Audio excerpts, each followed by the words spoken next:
everybody? Welcome to Bucs Bounty. Michael McKenry, Steven Brault. We're back with you to talk more Pirates baseball. Michael, it was a weird homestand. We're filming this right before Game 1 against the Orioles, going this road trip. This is a fun road trip too. You get to go to Baltimore and DC. I wonder, you think they're going to take the train in between? Ooh, They usually I do, hope right? so. I hope so. I never got to do that. It's something I really wanted to do. I feel like it's just a natural evolution of how you get to DC. I mean, let's be honest. Right. We need a You got to bullet take the train. You know what we train. need, Steven? This is way Yeah. off topic. We need a bullet train in the United States. What are we waiting on? Right? I I just read agree, that man. I just read a story about Japan and that stupid bullet train. It's been safe for like 78 years. Something stupid like, what are we waiting on? We need a bullet train. Yeah, All right, back to it's baseball. like a magnetic. It's like magnetic and it goes like 350 miles an hour on the ground. It's Yeah. crazy. Hey, It's hey, you want to crazy. hear a crazy story? One of the guys Sure. that came up with the technology to stop that train was my host dad in Modesto, California for the Modesto Nuts. Dan the man, shout out if Wow. you mean it. Yeah. He was from Wow. Homeland He is much Security. smarter. Okay, A well bit that's good smarter to than hear. me. Yes, if Oh that's what yeah, you're going to say. obviously. Both of us put together, really. He's much smarter than both of us. He really But is. that's He's why like we two of talk our about brains. Yes. baseball. Yeah, Baseball's that's good. why we talk about baseball for a living. You know what? We're going to talk about some Pirates baseball now. It has been a weird last few weeks. Pirates played some really good competition. Sometimes they played up, sometimes they played down. We're looking for a little bit of consistency as we get towards the end of the season here for the Buccos. And speaking of consistency, the number one guy who unfortunately has been consistently not what the Pirates are hoping for this second half of the season is that man right there. That is a cool card, though. I like that a lot. That kind of like glittery explosion in the background. That's a nice That's just how you card. see it. Oh, okay, of course. Look at that. Oh, yeah. Well, unfortunately, the reason we're bringing up Oneil Cruz is because he has really struggled since the All-Star break, hitting 175 with a 566 OPS. When he first came back after the home run derby, we were both kind of like, hey, maybe this will be a good thing for him, turn him around, get to be around some all-stars, get to hit some bombs, feel good about his freak athleticism. That has not been the case, unfortunately, for Cruz. It has not gone well. He did miss 2 weeks with a concussion, but that was in the middle of all this. So you can't say that that's the reason that he hasn't been hitting well this year. Michael, we've tried to go back and forth as to why we think Oneil Cruz has been struggling, but he was good at the beginning of the season. March, April, we both thought, all right, this is the beginning of Oneil Cruz's all-star campaign. We haven't seen him do it for a full season yet, but he was so good at the end of last year. He carried it into the beginning of this season, and since then, man, it has been a big time struggle. You look at those numbers, the OPS starting in June has just been really tough. What have you seen, Michael? What is something that you think that Oneil Cruz either needs to work on or stop doing in order to get himself back to where we saw at the beginning of the season? I feel like this is going to be a long discussion between me and you. I'm going to start it Yeah. in a direction most fans are not going to look at, and it's he's playing center field. And there's a Mm, huge demand on your body playing center field. Everybody talks about playing shortstop, being on your feet. Well, the one thing that people don't do nowadays in the major leagues is run sprints as often. They do not condition, they do not build up an engine. And I was watching Oneil Cruz in February running down fly balls. And I was thinking in my head, man, that's going to be a lot of mileage this year. How are his legs going to hold up? And I'm going to lead this back to you. And then I want to go back to how that affects the swing, how that affects the body and everything else, because it's something that's not talked about enough. And one quick story about Josh Bell, since we're going to go play the Nationals here soon. One of your former teammates, I think it was 2018 or 19, he just went bonkers. Remember, had that 3 homer game, went absolutely yeah. insane. And they called him Tinkerbell. And I was pretty new to the job. And he started to struggle. And I couldn't figure out, like, why is this guy not tinkering? I love tinkering. I want to break him down, but I'm waiting for him to do something. And he's doing the most obvious things wrong. What is happening? So I got so enamored with this. I walked into Roach. I said, hey, I got to figure this out. I don't know why Josh Bell is not changing. It's so simple. His hips aren't underneath him. He's not creating enough room or space to go direct to the ball, so he's rotating out. I got to know why. So he actually went and got him. And the first question I asked is like, Josh, don't know you that well, but is there something going on? And he said, yeah, my Achilles is really tight. So his Hmm. heel wasn't staying on the ground. He was falling forward, therefore losing his hips and couldn't create space. I bring all that Right. up to lead it back to you to say there's always more than what you think. And sometimes the simplest answer is the biggest problem. And I really do believe it starts with him playing in the outfield from day one and not having that agility, the movement that he's had in the infield. Yeah, you can talk about the wear and tear in the infield's maybe greater than, but at the end of the day, it does keep you more agile. There's a lot more standing and going in the outfield, and I really feel like that's made everything move a lot slower. Take it away, Steven. Yeah, I agree with you. I mean, okay, how about this? He has gone over his stolen base total for any season by 15. Last year was his most Yep. stolen bases at 22. This year he's at 37. So throw that on there as well. This guy's been Yeah. running a lot. And I think it's too simple to say that shortstop is, I don't know. I guess people naturally are going to think that playing outfield is easier on your body because you're involved in less plays. But really, I mean, at shortstop, how often are you sprinting 120 feet? It's really never. I mean, Name a never, 20-year other than center when you run the fielder. bases. Ooh, Kevin Kiermaier got like what, 12 years? That's a pretty good one. They all People don't move. last in center field. They all move. Yeah. You're right. I mean, it's hard to keep up the athleticism, the amount of ground you have to cover, the amount of sprinting you do. I agree with you. I think that it's a big part of this, and I agree it's not talked about enough because we've talked about this a lot. It is, you're right, it's not the same. Conditioning is not viewed the same anymore. Nowadays, everything is about fast twitch, explosion. And that is great for what you're doing at the plate. It's great for relievers, especially on the mound. But you do have to build that kind of the engine, as you say, to be able to do it consistently throughout a season. I think Oneil Cruz is in incredible shape. I'm not saying that he's not. What I'm saying is this is going to put more wear and tear, more literal mileage on his legs than if he's playing in the infield because you are just running way more often. I do think that's a big part of it. I think that with Oneil Cruz, what we've seen, if you look at his swings recently, you're just not seeing the same aggressiveness in those swings. Now, is that because he's tired or is that because he feels uncomfortable at the plate and can't, get himself into a good position for whatever reason? I think that's a great question and can only answered by Oneil Cruz himself. In situations like this, you have to wonder, what is the player thinking about this? What does Mhm. he believe has been the problem? And with Oneil Cruz, it's hard to say because it's hard because he is such an athletic freak that we just assume that everything's going to come around. He's going to figure it out. He'll make whatever adjustments he has to make, but it's just not that simple, especially when your levers are as long as his and your body is as big as his. It's not going to be easy. So I agree with you. I think that he's probably taxed and he's probably trying to figure out how he can do this consistently throughout a season. It kind of, I mean, it really puts into perspective what Shohei did last year, Yeah. or Ronald Acuna stealing 72 bases, or Ricky Henderson stealing a million bases every single season for his entire career. There's a lot of difficulty that goes into that we don't really talk about. And I think you're right. I think Oneil Cruz is suffering from that a little bit. I also think the other side of this is that people are just not giving him really anything to hit. They're Agreed. not giving him fastballs till he gets to two strikes. And at that point, he gets a little bit frozen up because he assumes he's going to get that breaking ball in the dirt. Sometimes he does, and then sometimes he doesn't, and he's not ready to pull the trigger on the fastball too. I mean, it's a hard thing to really say what the main problem is, but I think that all of that is kind of coming together to create this unfortunate result. Would you say so?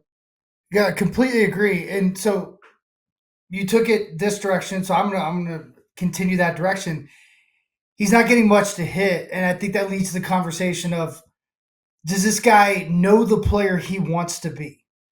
And I say that Mhm. because you brought up Otani, and I feel like he was deemed this, right? But it took him a little while to say, okay, this is Right. the type of pitcher I'm going to be, this type of hitter I'm going to be. He's a different hitter and base runner when he's an actual pitcher.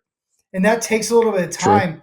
And we've seen different guys on our team have struggles trying to figure out who they are exactly, right? Like I feel like Henry Davis is going through this over the last couple of years. Is he a power guy? Is he a bat to ball guy? Is he a I don't swing out of the zone, but I swing through the zone type of guy, which he's been lately, which Yeah. isn't him.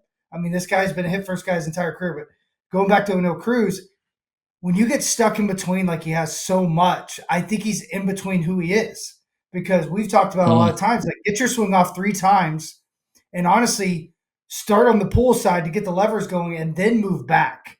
And it seems like he's in between. He's been hitting a lot of balls into the ground, not creating much leverage at all out in front of him. And that's not who he's been pretty much his entire career. So you got to think right. he's either to our first point, really tired and kind of lethargic and the movements just aren't right. So he's just more direct to try to make contact, or he's really fighting to figure out who he is. And that leads into how these guys are pitching him, right? They're pitching it extremely tough. He's seeing split fingers. He's seeing, ball to strike and strike to ball consistently before he gets 2 strikes. And then it's always strike to ball. So, or it's ball to strike because these guys know that he'll watch the pitch, with 2 strikes. So I think it could be the greatest thing ever for him if he utilizes to say, this is my plans moving forward. I know how good I Mm, am. I saw what they were looking at the All-Star game. You should probably even go back and watch that home run derby and see the awe in the eye of the best players on the planet. Because I true. think if he really understands how good he is and how good he can be, and then puts down like I want to steal 40 and I want to drive 40 balls out of the yard, he'll come back and do that. I just think he thinks he's got to be maybe his best buddy, right? He's got to be a guy that's 30 or 40 home runs and stealing 30 or 40 like Vlad. I mean, Vlad doesn't steal that much, but he's going to drive in 100. He's going to hit out 100. And I think he's already put himself there where he needs to go back and look at Vlad's first, second, and third year in the league. It took him a little time to get consistent and figure out who he was. And I would say with anybody on our team, if I was going to give grace, it's with Oneil Cruz. And I would say, Oneil, what do you want to do? Who do you want to be? And it's not for me to Yeah. define. It's not for the Pirates to define. It's only for that superhuman to define. And if he wants to be great, which I've literally heard him say, what does that look like to you? Define your greatness. And then you just start running towards it. And I think this guy will be unstoppable moving forward. I think you bring up a good point with finding out who he wants to be because okay, there are some guys when it comes to pitching, for example, myself, I was not one of the guys that was like, oh, 3-1 here. I'll take a little bit off this fastball and throw the BP Right. fastball. Oh, early in the game, I'm not going to throw very hard. I'll build up through it. I couldn't do that. I had to be 100% every pitch I threw to be successful. It was just the truth. It's how I had done it my entire life. And so if I tried to change that, I remember specifically one time I tried to change that and I threw Javi Baez a 3-1 sinker that I tried to take a little bit off, and he hit it so far into the right center field seats in Wrigley Field. I was like, okay, so I'm never doing that again. That's just not my type Yeah. of pitching. It never was. And I think Oneil Cruz right now, we're seeing 2-strike approaches. We're seeing trying to inside out the ball to left field. We're Mm-hmm. seeing him trying to approach it as a quote unquote good hitter, right?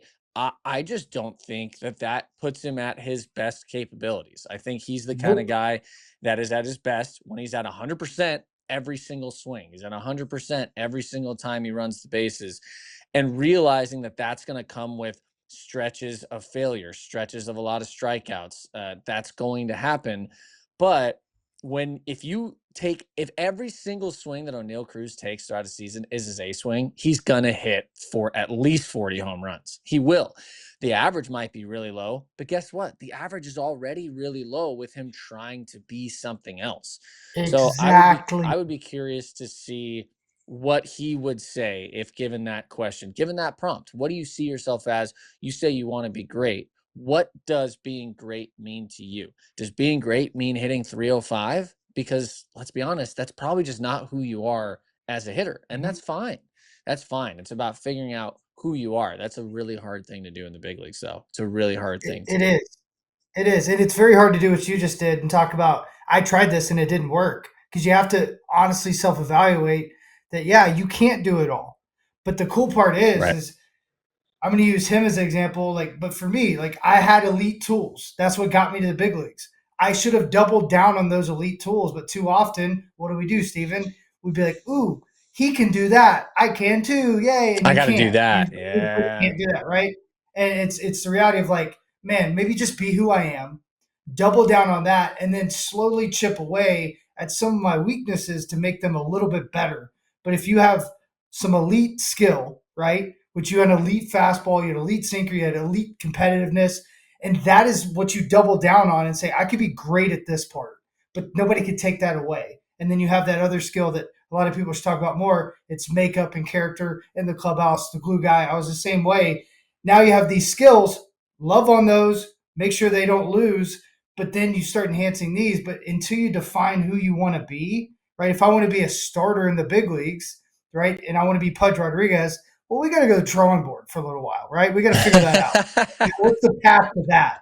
There is always a path. I say this to every dude I work with. I say there's always a path. It's, are you willing to take the route to that path? There are speed bumps. There's going to be atomic bombs in the middle of the road that you're going to have to avoid. Can you do it? Most people will say yes, but not really commit. I feel like Oneil Cruz would say yes, but he's got to define it first. And that's the hardest thing to do. And it's just someone sitting down and asking him the right questions, and he'll take off. I really, truly believe that, because this is the hardest part about chasing something this big, is defining what you want it to be and what it is to you. Man, that's so good. I want to put that on a t-shirt. I'm gonna T-shirt. say this. I think that Oneil Cruz has so much to offer, and so when you watch him struggling, you can see it. It hurts Yeah, because we know it hurts for him more than anybody else, right? I mean, that's the truth, is that he is the one actually going through this. So for him, he wants to figure this out more than anybody else does. And if 100. anybody can, I really think it is Oneil Cruz.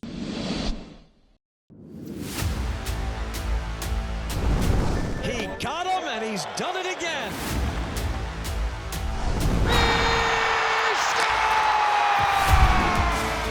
Welcome to Unobstructed Views. We're at BP. We're going to give an inside look. Once you start loving each other, you start fighting for each other. Welcome to Coach's Corner. And he'll admire it, so will we. Is that too much to ask for? Oh, baby.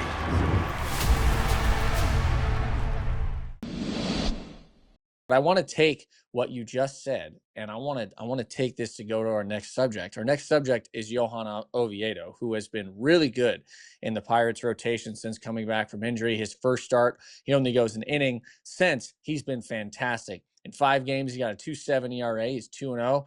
He's got a WHIP just over 1.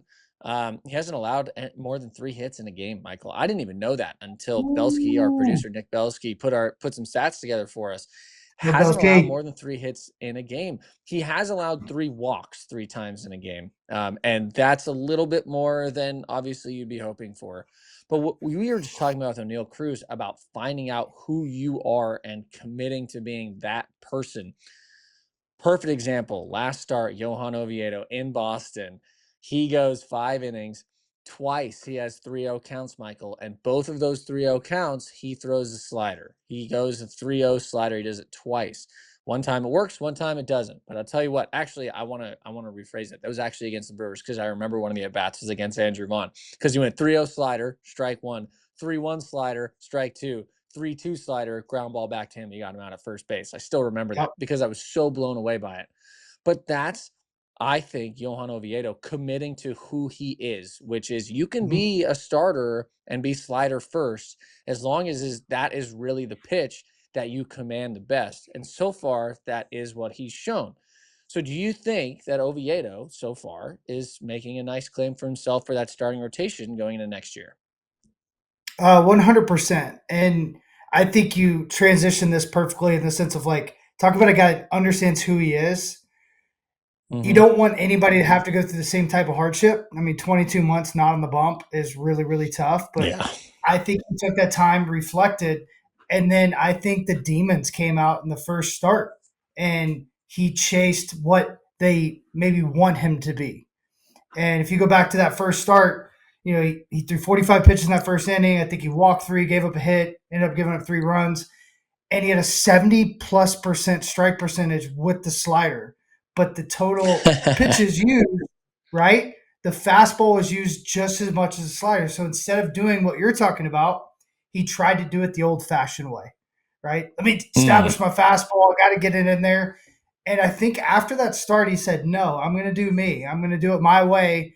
It's worked every single time I've done it. I'm going to continue to do it. And it's continued to show that, hey, I can be slider first. And it's not that he's necessarily slider first. Like, it's that he trusts his slider to get him back into counts, back in the zone, and it's really his feel pitch. It's a power pitch still. It still plays almost like a cutter when he throws it for that strike, but he can throw it on both sides of the plate.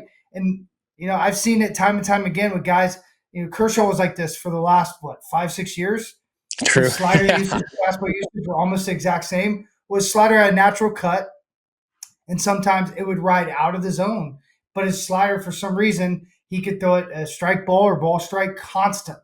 So maybe that's kind of the evolution of what we're seeing with Oviedo. But yeah, I do think this guy will be in our starting rotation. And if he's not, think about how good he'd be in a back into the bullpen.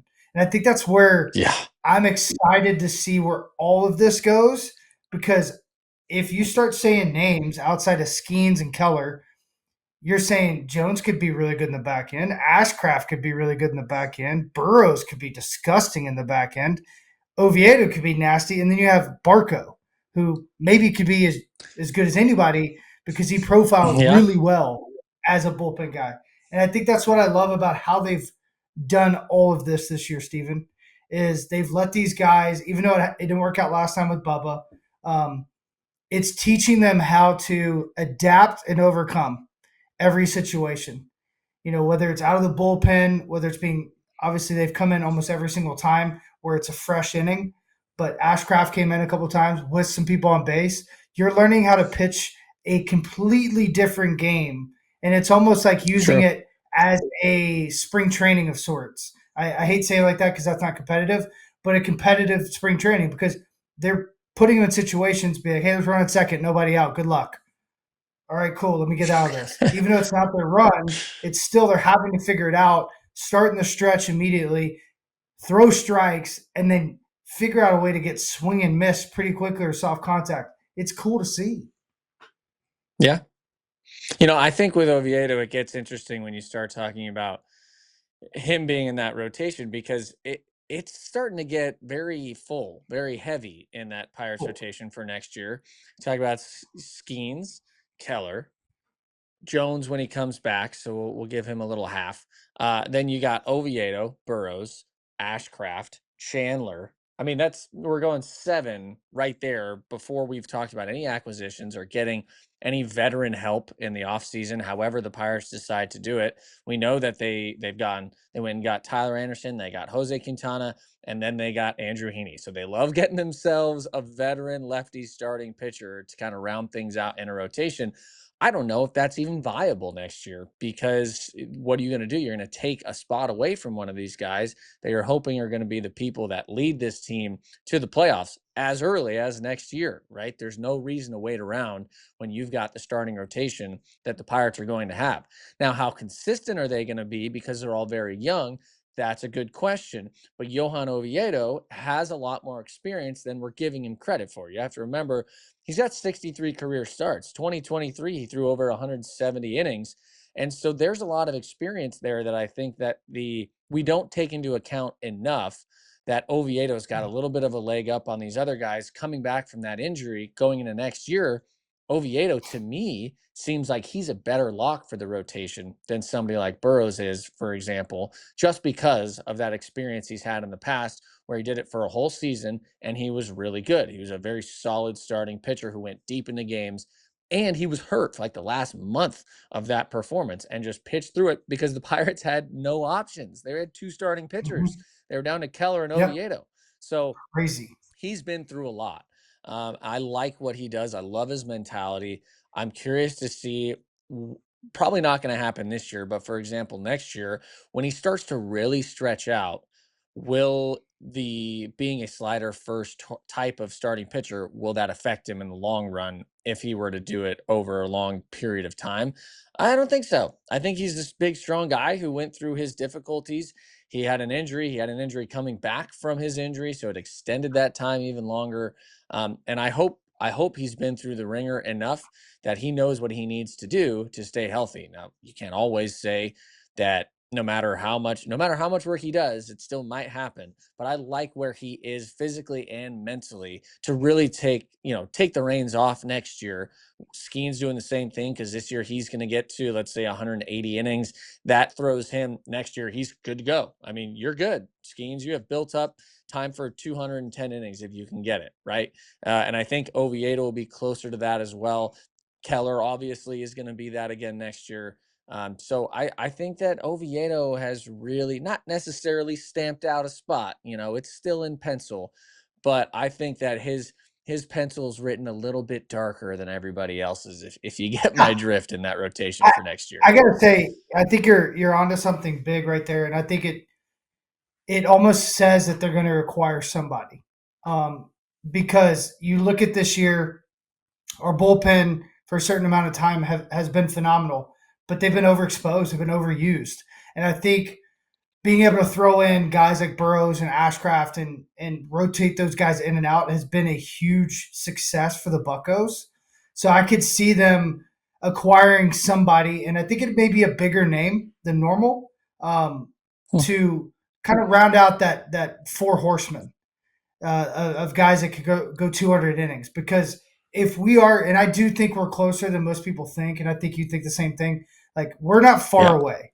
But we have four guys that could throw 200 innings, because you could just throw Burrows, Ashcraft, you could throw Chandler, Barco, and Jones completely in the water here because they don't count. But if you want to win in the playoffs, they got to be fresh. They got to be able to go, 100% then. And I don't know if that's in the starting rotation or the bullpen, but I think if you set it up properly, I don't think it matters because you're kind of setting that up now, if you think about it. So I think they will acquire somebody. I think it takes 8 to 10 big league starters to dominate a season. We've talked about that a bunch, and they're close, right? I don't count Jones at all, and that's from my college coach. Until you're healthy, you don't count. That way, when you go into it, you see it as an opportunity of what you have right in front of you. Do I expect him to come back and make an impact? Absolutely. But do I want to put my complete piggy bank on that? Nope, I do not. So you kind of look at it and say, where we're at. I do have a piggy bank. It's big and spotted. Is it full? No. Sorry, I'm checking this to make sure I got this right. Yeah, so the Pirates this season have used, now with the addition of Bubba Chandler's first start, the Pirates have only used 10 pitchers that have started games this year. 10 starting pitchers, which is a very low number throughout all of Major League Baseball, especially if you think about the beginning of the season to where we are now. Bailey Falter and Andrew Heaney obviously made a good amount of starts for the Pirates, and they're both gone. And you're still only 10 starters. It's been a very fortunately healthy year for the Buccos, for all these young guys to get their innings, to get big league experience, and to get prepared for next season. Like you said, I don't think you could have run it any better for this year to get these guys ready for next year. At times it was frustrating. We were hoping Bubba Chandler would come up earlier, of course. But the truth is, it has gone very, very well. And you're getting it, like you said, bullpen experience. Because a lot of these guys, when you get to a playoff, if you get to the playoffs next year, are going to be in the bullpen. You only need 3 starters in the playoffs, realistically. And you want your best stuff. A fourth. Exactly. And so you don't need 4 starters in the playoffs if you have 4 guys in the bullpen that also can go distance and are really good, right? So it stacks the Pirates for a playoff push. I hope it works out. I really, really do. Exclusive interviews. It was all that and more. Insights. He's doing everything right now. And game previews. Guys that are great can channel that. Pirates Game Day Live, 30 minutes before every game on Sportsnet Pittsburgh. Presented by Allegheny Health Network. You have brought this up more than probably anybody that I've talked to, a former Bucco who has turned back the clock and is absolutely dominating this year in Boston.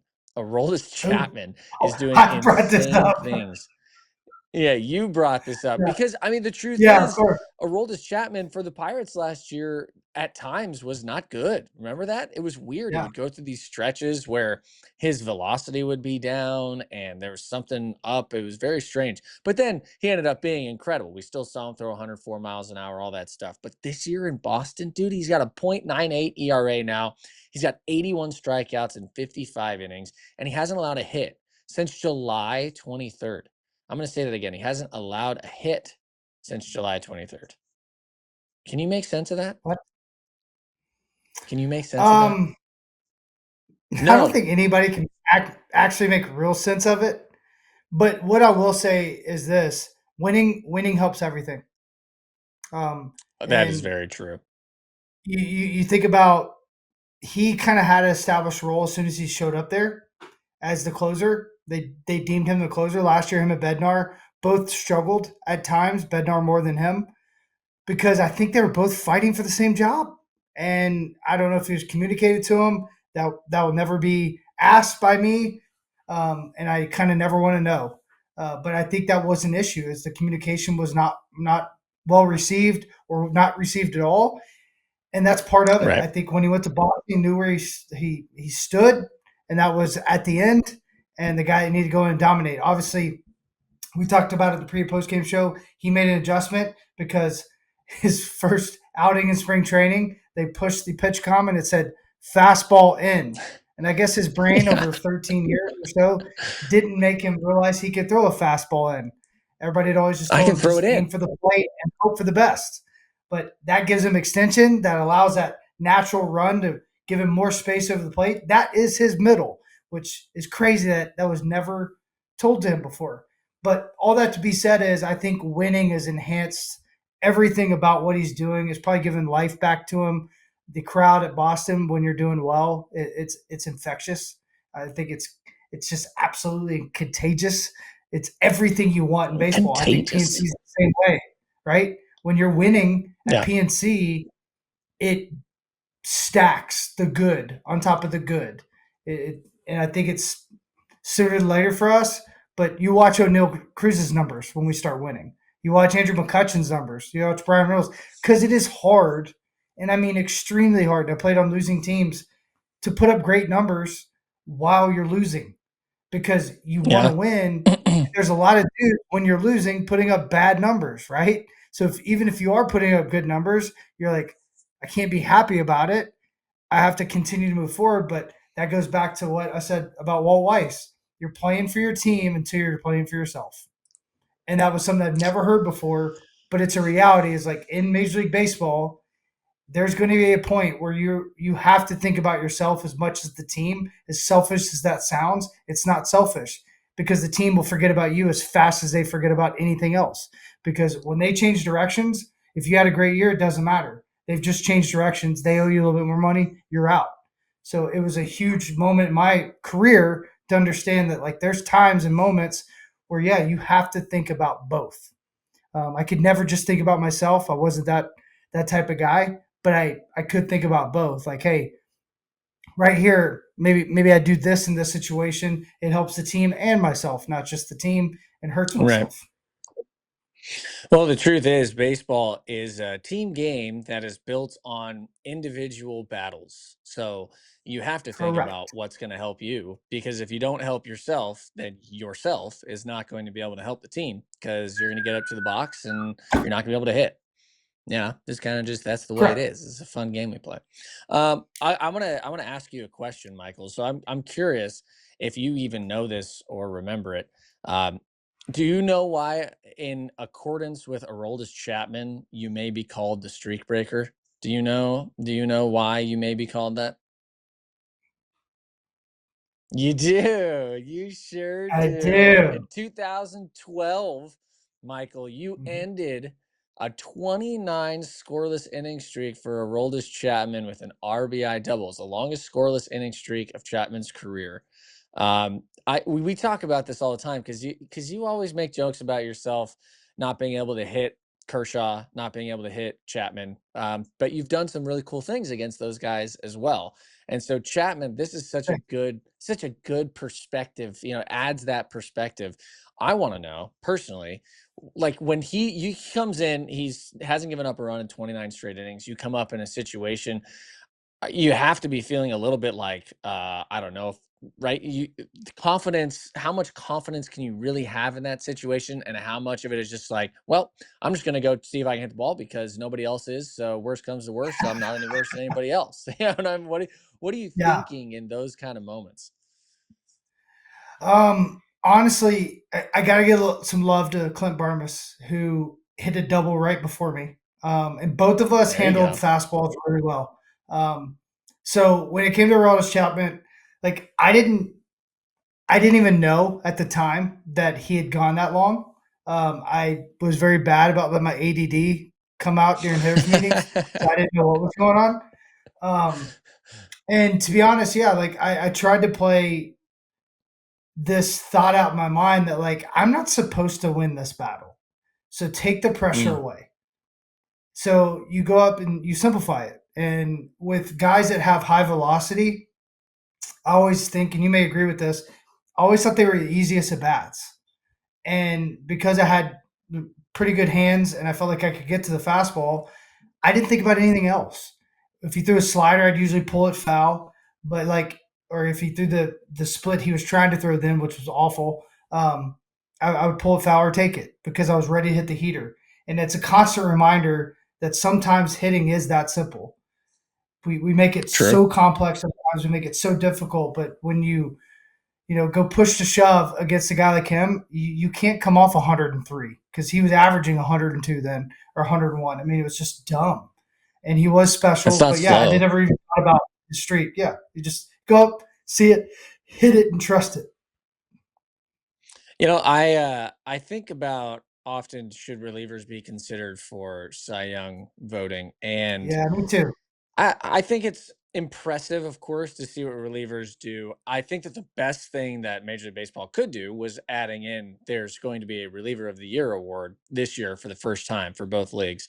A real, same thing, same level as getting the Cy Young is going to be a reliever award. Agreed. So now we're probably not going to see many relievers win that Cy Young award. We don't see many anyway. Last time somebody did was 2003 when Eric Gagne won it. Chapman's been incredible this year, but the truth is he's thrown 51 innings or 50, and if you just, that's great. And he's done amazing, but how can you compare that to somebody like Tarek Skubal throwing almost 200 innings and striking out at the same pace, basically, as Aroldis Chapman? It's really hard to say that that's not more valuable and therefore should win the Cy Young. Do you have any opinions on that? Do you kind of agree with me there? No, I completely agree. I do think if baseball continues to trend the way it is, we're going to see a reliever win. The reason why I say that is because of the Pirates. If you have a reliever throwing 128 to 135 plus innings, and you think about the silly numbers, I don't know how they would stay there because every GM is going to be like, I want to start him. He's got to throw more. That person. But yeah, exactly. So I think we're going to see someone possibly be in the talks. I don't know if they'll win it. That did pitch in the bullpen, at least some that year. So whether that counts or not, I think it's going to be a hybrid. I think it's a good point. I love what Aroldis Chapman is doing. It's super awesome to watch. But at the same time, I also think that it's more impressive to watch Paul Skeens myself. That's just I grew up a starting pitcher. Maybe I'm biased. I don't know, but I'm going to take that. It's completely different. I think that Chapman it's completely different. Let's be honest. You know what I mean?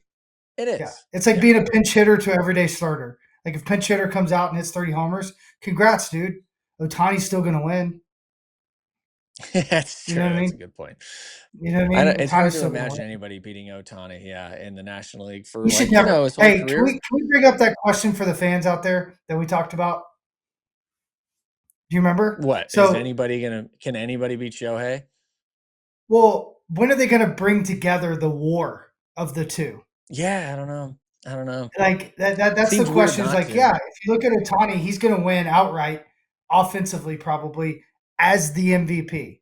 But what we often forget is this man is also a pitcher, and if you add both of them up, he's putting up 12 to 14 WAR seasons. 12 to 14. I mean, it's not That's bad. not normal. That's two players. And I'm going to say it again and again. And we laugh about this, but this is funny. You can't beat two people. He's two. He's two. It's just not fair, especially like two all-stars, like it's two He's different two all-stars. all-stars in one player.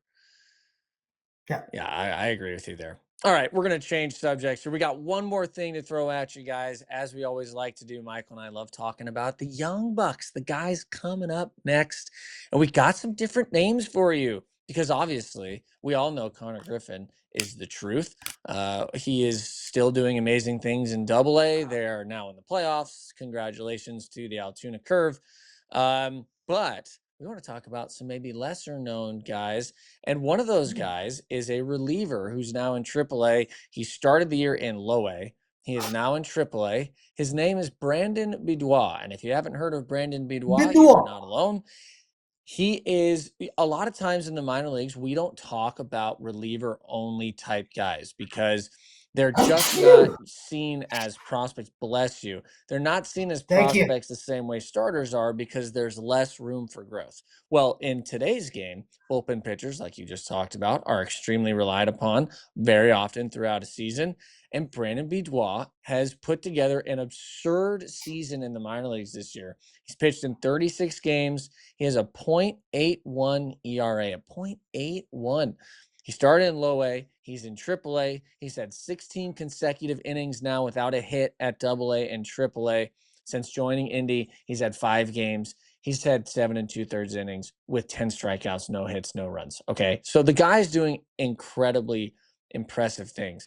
Mike, what I want to talk about with you about him is I watched a video on Brandan Bidois, and he looks literally impossible to hit. He's much more over the top than we see most guys, but it's a very loose, kind of relaxed beginning of the delivery, and then all of a sudden he is just slamming the ball down into the zone is the best way I can describe it. It's just such a quick movement.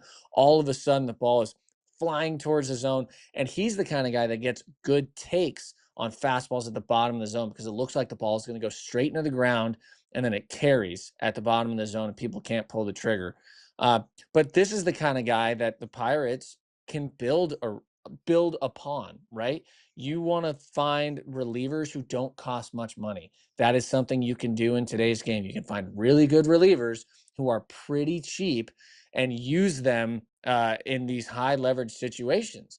And so if the Pirates are going to build a really good bullpen after trading away David Bednar and still trying to figure out how the bullpen is right now, is this a guy, Brandan Bidois, that is going to be fighting for a bullpen spot next spring training for the Pirates?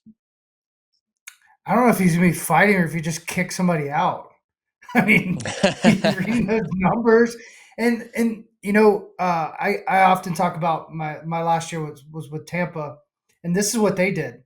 They found some unique release or unique pitch with silly numbers, and they threw him into the fire over and over again. And if it worked, he's in the big leagues.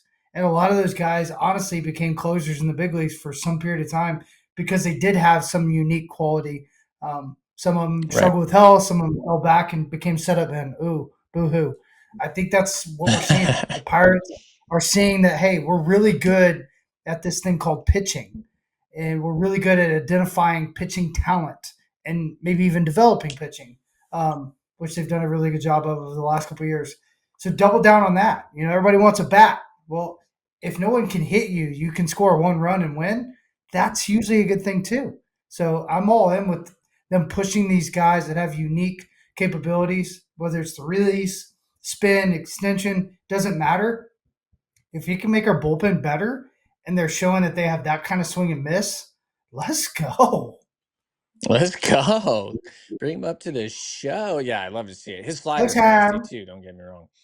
Yeah. There you go. The other guy we want to talk about, another young player that we haven't mentioned too much, who Rob Rob King, our host, is a huge fan of Edward Florentino.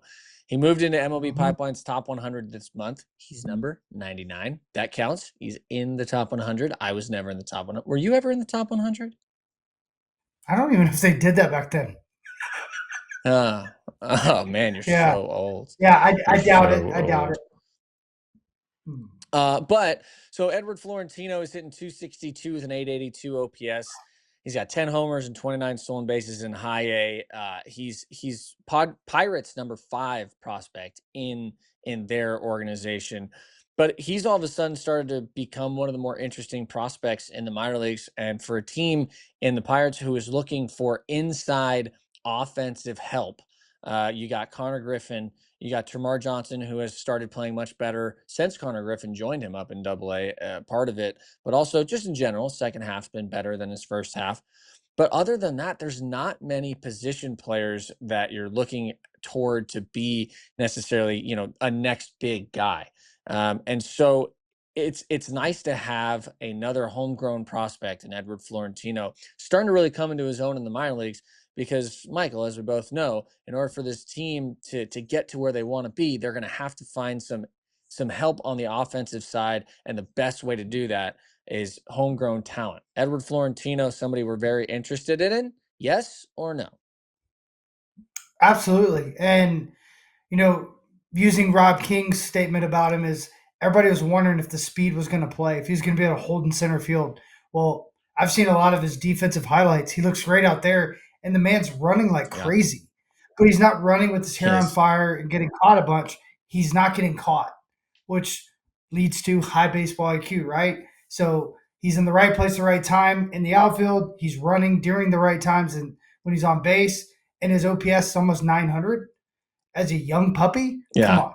I mean, that's what you want to see. I don't necessarily care as much about the batting average at the lower levels. I look at the walks to strikeouts, and I look at the OPS. And this guy he's driving the ball in the gap. He looks like he's probably 112 pounds soaking wet. So he's just going to get bigger. I don't even know if he's in puberty yet, to be honest.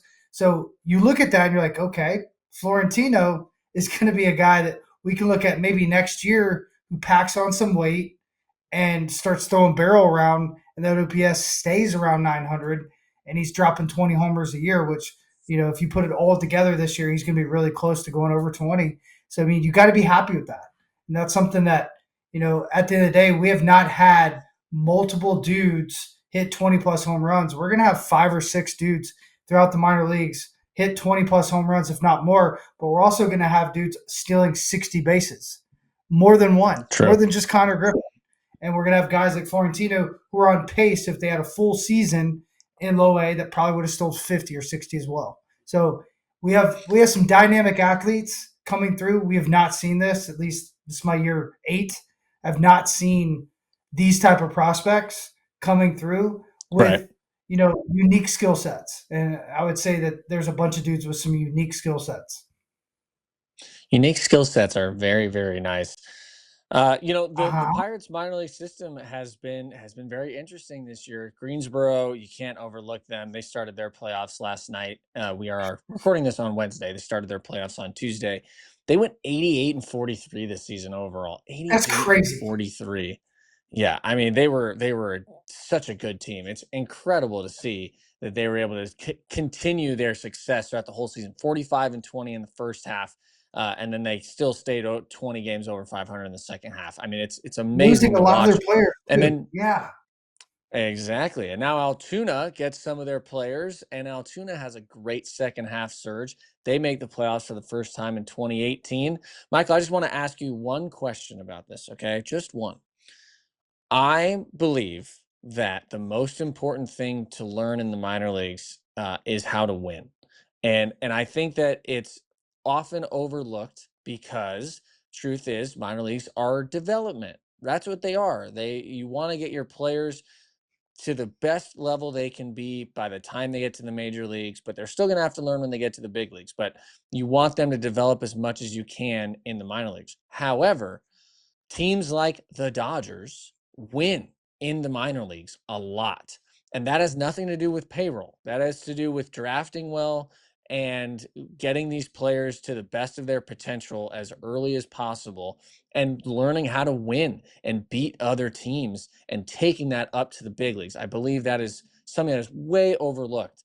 So for me, this is a huge deal to have two of those Pirates teams, high A and double A, make it to the playoffs. Michael, do you think it's as big of a deal as I do? Yes. Thank you. That'll be And all. let Well, me no. let me say one giant thing. You can do both. You can develop and win.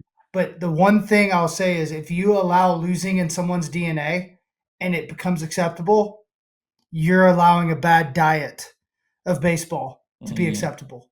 So it's what are the standards? And I think the standards have been slowly rising in the minor leagues for the Rising. Pirates, and maybe the mindset has been shifting. And I think it's good because I think you have to learn how to win, you have to learn how to lose, but you can never ever accept losing, and you can never think you've made it by winning. So I hope these guys understand that like it's the next step because winning is what matters.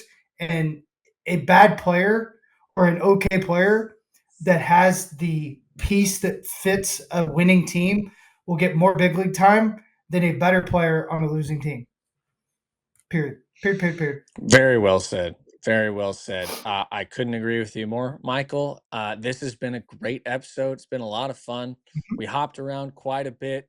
Thank you for joining us on Bucs Bounty. Please like, follow, subscribe. We love doing this. We love talking Buccos baseball and giving a little shoulder dance when the Buccos win, which hopefully they will tonight in game 1 against the Orioles. We'll get back to you next week Hey, on Bucs Bounty. real quick. Michael is holding up the don't go yet. Yes. All right. We're gonna play a game. All right, real quick before we leave. All right. I have a card. He is a Cardinal. He's an outfielder. Okay. He's left-handed. Can you name him? He's left-handed. I'm gonna go Burleson. He has the same name as me. First name. Oh, Michael Ciani. Boom! Steven wins the bubblegum. Yeah. Michael Ciani. I watched his little brother, Sammy Ciani, Pirates prospect, play in the Fall League last year. Yeah, Sammy Ciani, very good player. Hopefully, if he ends up being like his brother, stealing a bunch of bases, playing really good defense in center field, he'd be a very welcome addition to this Buccos team.